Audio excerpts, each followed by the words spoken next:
ছিলেন পুরোদস্তুর ফুটবলার, খেলেছেন বাংলাদেশ জাতীয় দলের হয়ে, জিতেছেন সাফ গেমসের শিরোপা। সেই জাহেদ পারভেজ চৌধুরী খেলোয়াড়ি জীবন শেষে এখন হয়েছেন ক্রীড়া সংগঠক। সম্প্রতি বিসিবি নির্বাচনে এনএসসি মনোনীত কাউন্সিলর হওয়ায় তাকে নিয়ে আশার আলো দেখছেন ক্রিকেটাররা। এমনকি বিসিবির পরিচালক পদেও এই সফল সংগঠককে দেখার ইচ্ছা পোষণ করেন তারা। বিস্তারিত রাফি আমিনের রিপোর্টে।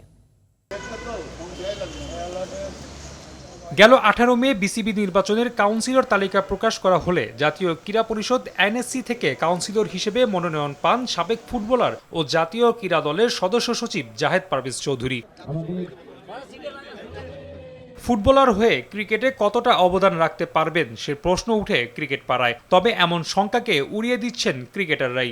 উদাহরণ হিসেবে সামনে আনছেন সাম্প্রতিক সময়ে তার পরিকল্পনায় সফলভাবে সম্পন্ন করা বিভিন্ন ক্রিকেট টুর্নামেন্টকে। সে ফুটবলার বলে এই না যে ক্রিকেটে সে আসলে কিছু করতে পারবে না। এই স্পোর্টস নিয়ে, ক্রিকেট নিয়ে, সমস্ত স্পোর্টস নিয়ে যেভাবে সে চিন্তা করে, যে কাজগুলো করতেছে। কিছুদিন আগে আপনারা যে যে ক্রিকেট টুর্নামেন্ট হলো, সেটাও সেই পুরো অর্গানাইজার সে ছিলেন।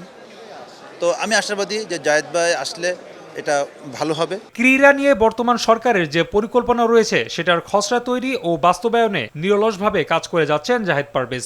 তারই ধারাবাহিকতায় ক্রিকেট বোর্ডে আগমন বলে মনে করছেন নিয়ামুর রশিদ রাহুল। ইন্টার ইউনিভার্সিটি খেলাগুলি হয়েছে, সেখানে কিন্তু অ্যাক্টিভ পার্টিসিপেশন অনেক ইউনিভার্সিটি হয়েছে এবং সেখানে কিন্তু জাহেদ পারভেজ ভাই ফুটবলার হয়েও কিন্তু এখানে ভালো সাংগঠনিক অভিজ্ঞতাটা কিন্তু তার এখানে কাজে লেগেছে। তার অভিজ্ঞতাটা যদি সে এখানে শেয়ার করতে পারে, বাংলাদেশের ক্রিকেট উপকৃত হবে। অবশ্য ফুটবলার হিসেবে ক্রিকেট বোর্ডে জাহেদ পারভেজ যদি পরিচালক হওয়ার সুযোগ পান তাহলে এটাই প্রথম ঘটনা হবে না। এর আগে সাবেক ফুটবলার দেওয়ান শফিউল আরিফিন টুটুলও ক্রিকেট বোর্ডে কৃতিত্বের সাথে দায়িত্ব পালন করেছেন।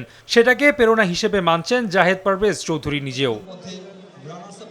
রাফি আমিন, RTV।